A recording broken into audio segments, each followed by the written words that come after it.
Why is the US dollar's exorbitant privilege a global issue?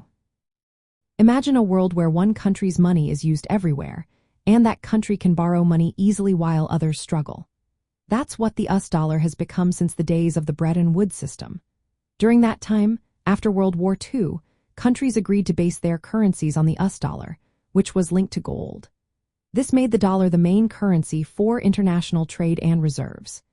Even after the system ended in 1971, the dollar kept its dominant role. This special status gives the United States an advantage called the exorbitant privilege.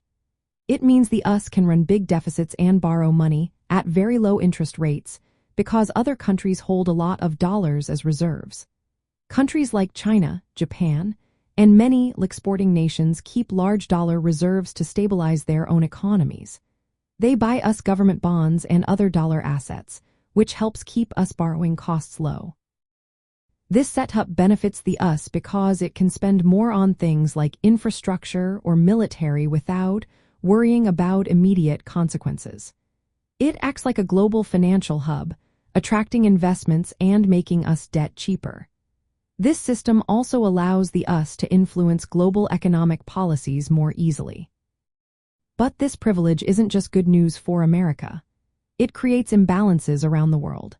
Since the US can keep running trade deficits without facing a crisis, other countries accumulate dollar reserves and US debt.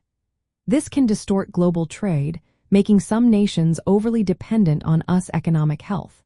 If the US makes sudden policy changes, or if the dollar weakens, it can cause ripples across the world. The system was set up during the Bretton Woods era, which made the dollar the anchor of international finance. Even after that system ended in 1971, the dollar's dominance persisted because of its widespread use in global trade and finance. This means the US benefits from lower borrowing costs and can finance its growth more easily. However, this privilege also means the US has responsibilities. It must keep the dollar stable and maintain sound economic policies to keep global confidence. Other countries face challenges because their economies are tied to the dollar's fluctuations and US policy decisions. When the dollar becomes too strong or too weak, it affects global trade and capital flows. So, the US dollar's exorbitant privilege is more than just a benefit for America. It shapes how international money moves, influences global economic stability, and creates dependencies that can cause problems if not managed carefully.